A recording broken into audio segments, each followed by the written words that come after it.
엘리야 선지자에게 임한 시험은 지난 주일로 끝이 나지 않았습니다. 오늘 또 계속되고 있는 거예요. 그가 이 기럇시나가에서 사르바까지 가가지고 그 시험을 당하는 것을 보면서 어떻게 계속되는 시험을 이겨내는가 보면서 우리의 일생도록 끊임없이 부딪혀오는 이 계속된 시험을 어떻게 이겨낼 것인가, 이 시간도 들려주시는 하나님의 음성을 다 함께 들을 수 있길 바랍니다. 먼저 본문 8절에서 9절 말씀 다 같이 읽겠습니다. 여호와의 말씀이 엘리야에게 임하여 이르시되 너는 일어나 시돈에 속한 사르밧으로 가서 거기 머물라. 내가 그곳 가부에 명령하여 내게 음식을 주게 하였느니라. 아멘. 엘리야 선지자가 그리 시냇가에서 그래도 시냇물 먹고 까마귀가 가져다 준 떡과 고기로 먹고 살았는데 주님께서 또 다시 그곳을 떠나가라는 거예요. 그것은 다름 아니라 시돈이라는 거예요. 시돈은 베니게 지방의 수도요, 항구 도시인데요, 우리가 여기서 주목해야 할 놀라운 사실이 있어요. 이 시돈이라는 곳이 지금 바알신과 아세라신에 빠져서 이 엘리야 선지자를 죽이려고 추적하던 아합 왕의 부인인 이세벨 왕비의 고향 땅이었던 거예요. 그곳에 가라고 하니 이 적진에 가서 엘리야 선지자가 무사히 살아남을 수 있겠냐는 거예요. 그래서 그 시돈 땅에 속한 사르밧으로 가라는데 정말 이해하기 어려운 주님의 명령이었어요. 더욱이 이 그리 시냇가에서 이 사르밧까지는요 약 120km의 먼 곳이었어요. 여러분들 이해하기 쉽게 말씀드리면 서울에서 세종까지 가라는 거예요.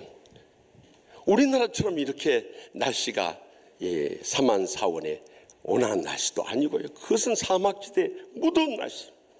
또 오늘날처럼 도로가 잘 닦인 것도 아니야. 교통시설이 편리한 것도 아니야. 그냥 걸어서 그 먼 거리를 가야 한다. 도저히 이해할 수 없는 사실이었어요. 더욱이 더 힘들었던 것은 사르밧에 가부가 한두 명 사냐 이 말이에요. 아는 사람도 없고 또 그 가부들 가운데 하나님께 예비하신 분이 누군지 어떻게 찾아내냐 이 말이에요. 인간적으로는 도저히 순종할 수 없는 명령임에도 불구하고 엘리야 선지자가 그 주님의 인도하심에 순종하며 간 데서부터 그 시험을 이겨낼 수 있는 길을 열 수 있었던 것입니다. 우리 신앙생활도 마찬가지입니다. 우리가 일생 살아가면서 주님의 인도하심만 순종하며 살아가면요, 여러분 날마다 천국의 축복과 행복의 감격 속에 살아가게 되는데요, 우리가 다 자기의 이익을 추구하고 감정 앞세우고 인간관계 따라가면서 주님의 인도하심을 다 그르쳐버려요. 여기서부터 지난날 우리가 하나님의 복을 잃어버리고 불행과 고통 속에서 헤어나오지 못한 신앙생활을 할 수밖에 없었던 거예요. 그러면 주님께서 그러한 우리를 향해서 오늘 이 아침에 강력하게 명령하십니다. 갈라디아서 5장 16절에 내가 이르노니 너희는 성령을 따라 행하라.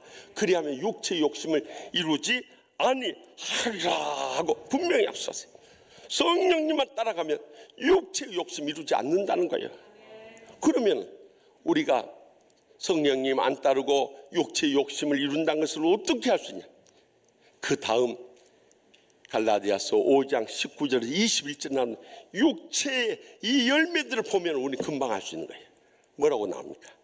육체의 일은 분명하니 곧 음행과 더러운 것과 호색과 술 취함과 방탕함, 자신에 대해서 짓고 있는 죄가 우리가 주님을 따르는데 걸림돌이 되고 있는 거예요.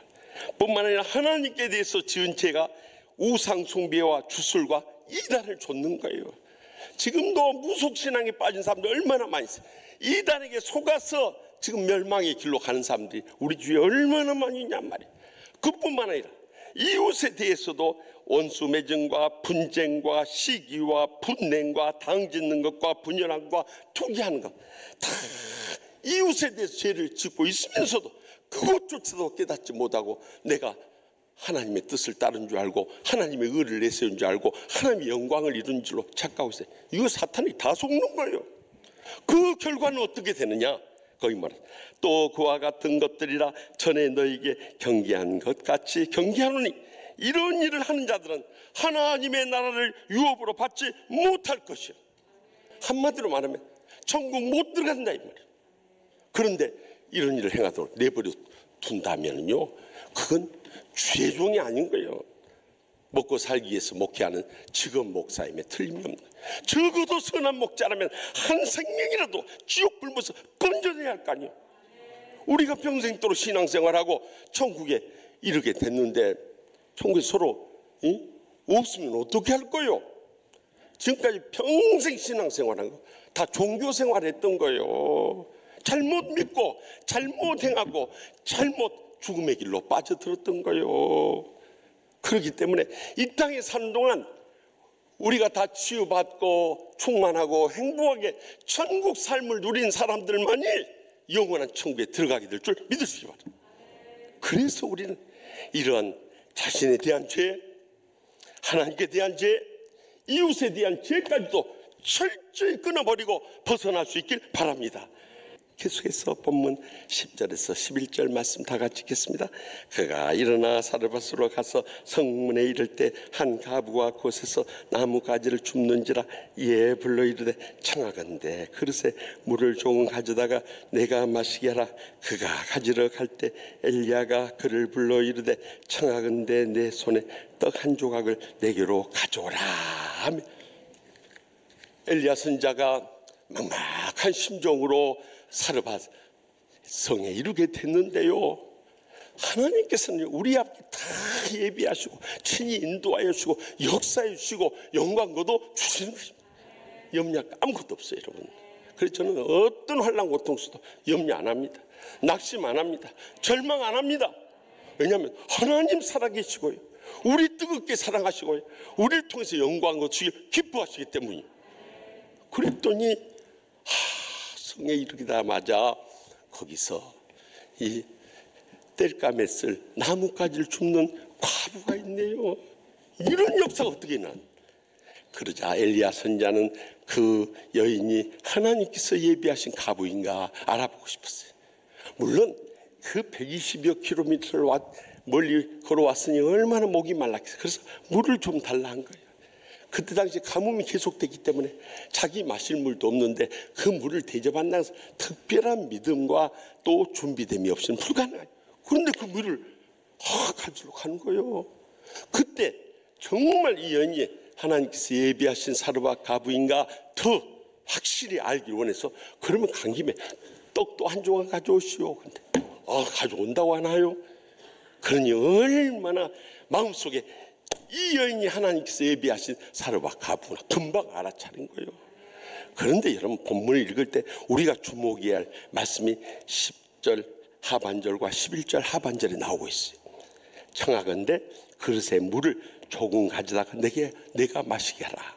또 그 다음에 청하건대 내 손에 떡 한 조각을 내게로 가져오라. 두 가지 부탁 가운데 청하건대라는 단어로 시작된 걸 주목해야 돼요. 이 청하건대라는 단어는 히브리어로 나라고 기록되어 있는데요, 그 뜻은 영어로 would you? 이렇게 해주시겠습니까? 사정하는 거고요. please 제발 그렇게 해주세요 하고 사정하는 단어를 사용하고 있다는 사실. 여러분 인간적으로 볼 때 하나님의 종이 되었으면 하나님의 종이 명하노니 내가 마실 물도 가져오고 떡도 가져오라 이렇게 말해도 우리는 할 말이 없었을 거예요. 그럼에도 불구하고 그때 당시 사람의 수에도 헤아리는 여인이었고요, 더구나 남편 잃었고 애롭게 살아가는 과부였고요, 더더욱 가진 것도 없고 다 무시하는 그런 여인이었지만은 엘리야 선지자는 말 한마디도 따뜻하게 다가가서 그에게 사정하는 모습을 보면서 우리는 무엇을 느낍니까? 이러한 사랑의 배려의 섬김이 결국 기적의 문을 열 수 있는 또 하나의 이유가 되었다는 것을 잊지 마시기 바랍니다. 그런데 말씀의 마지막 때 우리는 어떠합니까? 마음속에 이 사탄의 분노로 가득 차게 되니까 얼굴 표정부터 달라버려요. 말하는 것도 공격적으로 누구에게 대해 상처 주는 말 막 내뱉고 쏟아 부으면서 그렇게 살아가니 어떻게 우리 가정이 평안할 수 있고, 어떻게 직장이 평안할 수 있고, 심지어 어떻게 하나님의 교회가 평안할 수 있겠느냐는 거예요. 자, 그것은 예수를 믿어도 너무 잘못 믿고 있는 거예요.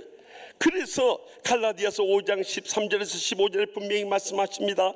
형제들아, 너희가 자유를 위하여 부르심을 입었으나 그러나 그 자유로 육체의 기회를 삼지 말고, 지금 건강할 때 움직일 수 있을 때 그것을 육체의 기회로 삼아서 안 된다는 거예요. 너희가 힘 못 쓸 때가 온다는 거예요.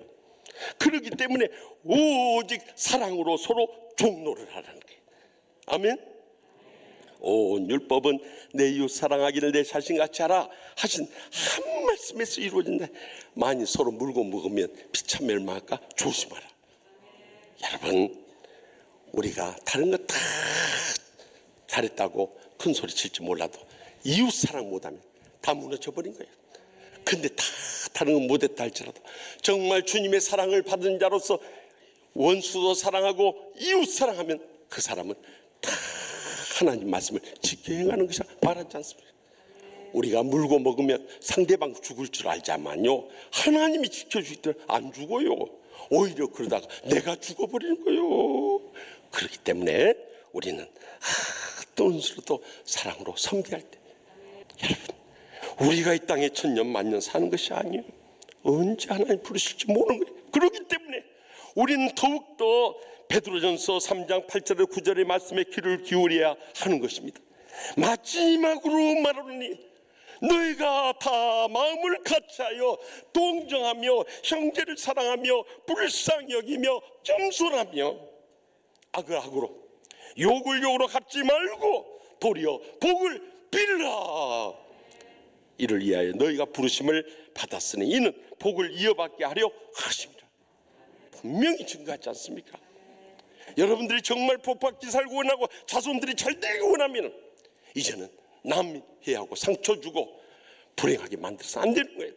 감정 다 풀어버리고 주님이 나를 어떻게 사랑해 주시고 어떻게 용서해 주시고 어떻게 오래 참고 기다려 주셨는가를 기억하면서 우리도 그렇게 복을 빌며 사는 거예요. 그리할 때 어떤 시험 속에서도 우리는 복을 누리며 살 뿐만 아니라 자손들과도 그 복을 이어가고 자손 대대로 복된 삶을 살아가게 될 줄 확실히 믿습니다. 마지막으로 본문 15절에서 16절 말씀 다 같이 읽겠습니다. 그가 가서 엘리야의 말대로 하였더니 그와 엘리야와 그의 식구가 여러 날 먹었으나 여호와께서 엘리야를 통하여 하신 말씀 같이 통에 가루가 떨어지지 아니하고 병에 기름이 없어지지 아니하니라. 아멘. 이렇게 엘리야 선지자가 자신을 밝히면서 이 사르밧 가부에게 그 떡을 만들어 가지고 오라 하니까 이 사르밧 가부가 이야기합니다. 나는 떡이 없고 다만 통에 가루 한 움큼과 병에 기름 조금뿐이다. 나뭇가지 둘을 주워다가 그걸 뗄감으로 해서 떡을 만들어 먹고 그 후에는 우리 아들과 함께 굶어 죽을 그런 어려운 상황에 있었습니다 하고 밝히니까 엘리야 선지자가 이어서 하는 말이 두려워하지 말고 가서 내 말대로 하려니와 나를 위하여 작은 떡 한 개를 먼저 만들어 가져오고 그 다음에 너와 내 아들을 위하여 만들라 한 거예요. 지금 우리 아들하고 먹기도 힘든 적은 식량인데 수혜종이 내놓으라 하니까 얼마나 마음이 갈등했어요. 이 마지막 식량 그것조차도 이 주의종에게 나눠줘야 되는가. 그때 마태복음 6장 33절에 너희는 먼저 그의 나라 구를 구하라 그리하면 이 모든 것을 너에게 더하시리라 하는 시험과 같았어요. 그래서 이 사르밧 가부는 믿음으로 결단하고요, 그가 약속한 대로 네 통에 가루가 떨어지지 아니하고 네 저기 병에 기름이 마르지 않는다는 그 약속의 말씀을 믿고 가서 떡을 만들어서 주의 종이 바쳤는데 놀라운 기적이 일어난 거예요. 그들이 사는 동안에 그 통에 가루가 떨어지지 않아요. 그 병에 기름이 없어지지 않는 기적이. 그러니까 지금까지 계속되던 모든 시험이 그 믿음에 의해서 결론적으로 기적적 응답을 받을 수 있었던 거예요. 우리 신앙생활도 마찬가지. 많은 데 보면은요, 하나님이 살아계신 줄 못 믿는 거예요. 하나님이 나를 얼마나 사랑하신지 못 믿는 거예요. 하나님께서 나를 통해 영광 거두기 원하신 걸 못 믿으니까 조금만 어려운 시험 닥쳐도 신앙 흔들려 버려요. 조금만 상처받아도 믿음 흔들려 버려요. 조금만 기도 응답 더뎌도 기도 식어져 버린 거예요.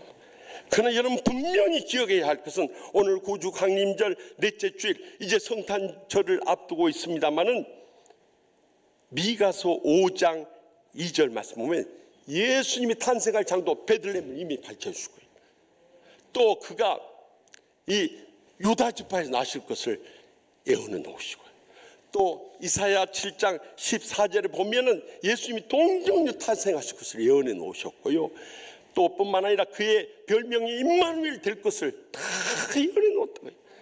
뿐만 아니라 예수님의 직분이 이 기묘자 모사, 다시 말하면 놀라우신 상담자이시고 전능하신 하나님이시고 영존하시는 아버지시고 평강의 왕일 것을 이사야 9장 6절에 예언해 놓으셨을 뿐만 아니라 예수님이 이 땅에 오셔서 하실 사역인 가난한 자에게 은혜의 복음을 전파하고 여호와의 이 은혜의 해와 하나님의 보복하신 그 날이 임하게 될 것을 선포하는 이 사명까지도 이사야 61장 1절 2절에 다 예언. 한마디로 말해 700년 전에 예언해놓은 모든 사실들이 구체적으로 실현이 됐어요. 예수님의 초림에 대한 예언이 구약 성경에 350에 기록된 그대로 성취됐어요. 그러면 예수님의 재림에 대해서 예언한 것 320의 예언도 능히 이루어질 줄 믿으시기 바랍니다. 주님의 말씀 한마디로 약속한 그대로 이루세요. 그래서 이 말씀의 마지막 때 징조들도요, 누가복음 21장 11절에 보면 곳곳에 큰 지진과 기근과 전염병이 있겠고 또 무서운 일과 하늘로부터 큰 징조들이 있으리라 예언한 대로 우리가 모르는 사이에 지난 20년 동안 사스, 메르스, 조류독감, 에볼라, 코로나19까지 점점 치명률이 높은 이런 위협적인 전염병이 왔는데 이 세계 의학자들은 이제 앞으로 더 치명적인 악성 바이러스가 임하게 될 것을 경고하고 있지 않습니까? 더 무서운 일은 뭐냐면요, 여러분 우리가 배출하는 탄산가스, 이 온실가스에 의해서 오존층이 파괴되고 지구온난화 현상이 일어나서 점점 추위가 사라져가면서 이상기후가 나타나가지고 곳곳에 태풍과 홍수와 가뭄과 쓰나미까지 수시로 몰아치는 거예요. 더 무서운 것은요, 전 세계 9개 국가가 가지고 있는 핵무기인 거예요. 주님께서 핵폭탄을 통해서 심판할 수 있음을 베드로후서 3장 8절에서 10절에서 11절에 분명히 경고하고 있지 않습니까? 그러나 주의 날이 도적같이 오리니 그날은 하늘이 큰 소리로 떠나고 물질이 뜨거운 불에 풀어지고 땅과 그 중에 있는 모든 일이 드러나리로다. 이 모든 것이 이렇게 풀어지니 너희는 어떤 사람이 되어야 마땅하냐. 여러분 2000년 전에 베드로 사도가 어떻게 핵폭탄 폭발할 때 나타나는 세 가지 효과를 말씀. 먼저 손을 못 하늘이 떠나가는 폭풍 효과, 물질이 뜨거운 불에 퍼지는 열 효과, 또 이 모든 걸 다 드러내게 있는 화학 효과가 나타나는 거 어떻게 아냐 이 말이에요. 하나님만이 기록할 수 있는 2000년을 뛰어넘는 하나님의 이 예언의 경고의 말씀. 더 두렵고 떨린 것은 이런 우주적인 종말 이전에 내게 개인적인 종말이 언제든지 올 수 있다는 거예요. 어느 누구도 이길 수 없어요. 그렇기 때문에 우리는 항상 깨어서 하나님 말씀 붙잡고 십자가 바라보면서 믿음으로 남은 때를 살아가지 않을 수 없는 거예요. 그래야 할 때 우리가 어떤 계속되는 시험도 이겨내고 이 약속의 말씀을 믿고 행한 대로 하늘의 상과 이 땅의 복으로 우리 여생과 자손들까지 천배나 만배나 갚아주실 줄 확실히 믿으시기 바랍니다.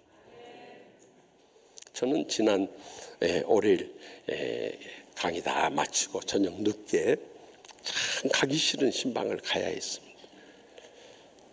주님 사랑하시고 귀하게 쓰시는 우리 교회 피규영 안수집사님과 김정분 권사님 아들 때는 피승호 집사님이 하늘나라 떠나가셔서 미국에서 떠나가셔서 위로 예배를 드리러 갔습니다.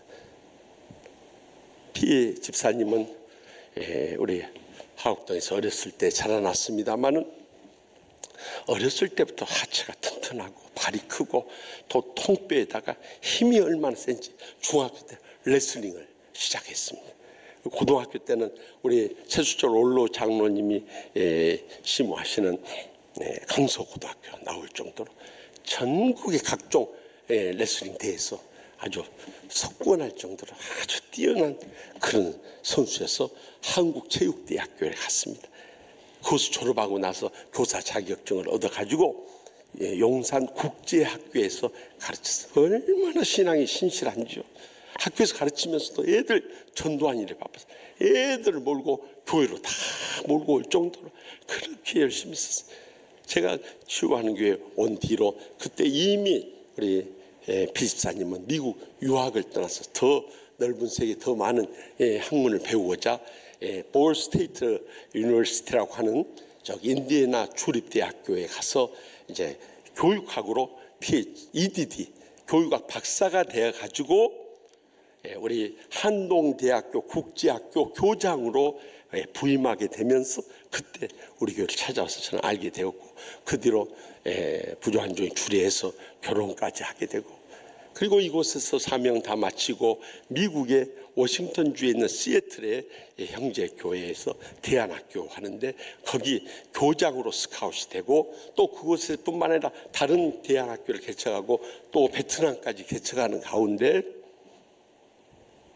지난 11월 20일 추수감사주일 해피데이 축제를 하는데 이 추수감사주일 휴가로 가족들이 할아버지 할머니 만나러 가자고 그래가지고 우리 교회로 온 거예요.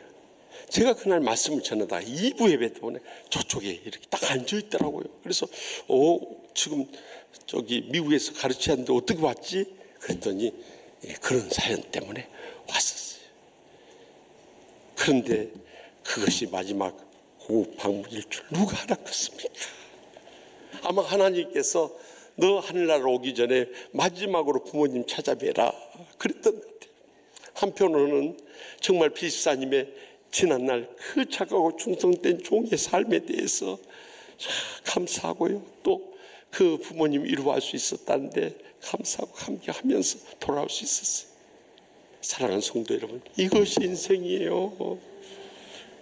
우리가 이 땅에 천년 만년 사는 게 아니에요. 하나님 부르시면 다음 주에 제가 여러분 못 볼 수 있고 여러분이 저 못 볼 수 있어요. 그래서 저는요 항상 주일을 맞으면서 하나님 아버지 이번 주일이 마지막 주일이 될 수 있습니다. 그러니까 하나님 주신 말씀 제가 강하고 담대하게 다 외치고 깨우치고 영적으로 바로 세워놓고 제가 떠난 다음에도 교인들의 흔들림 없이 일어설 수 있도록 저에게 은혜를 부으시고 지혜를 더주시고 능력을 더주십시오. 저는 솔직히요 끝나고 나면 우리 참 은퇴하신 대선배 우리 올로 목사님도 그래요. 설교하는 거 보면 꼭 오늘 마지막으로 설교한 것 같이 해요. 솔직한 심정. 왜냐하면 이것이 저와 여러분의 마지막이 될 수 있기 때문이에요. 그래서 우리가 살아가면서 어떤 시험이 계속해서 닥쳐와도 우리는 흔들림이 없이 죽으면 죽으리라는 믿음을 가지고 주님의 인도하심만 따라가고요. 어떤 운수라도 사랑으로 끝까지 배려하며 섬기고요. 또 약속의 말씀을 확실히 믿고 행하다가 떠나갈 수 있다면 우리 인생 결단코 헛되지 않고 우리 자손들이 그 신앙만 받아서 자손 대대로 믿음의 복을 누리며 영광 돌리게 될 줄 확실히 믿습니다.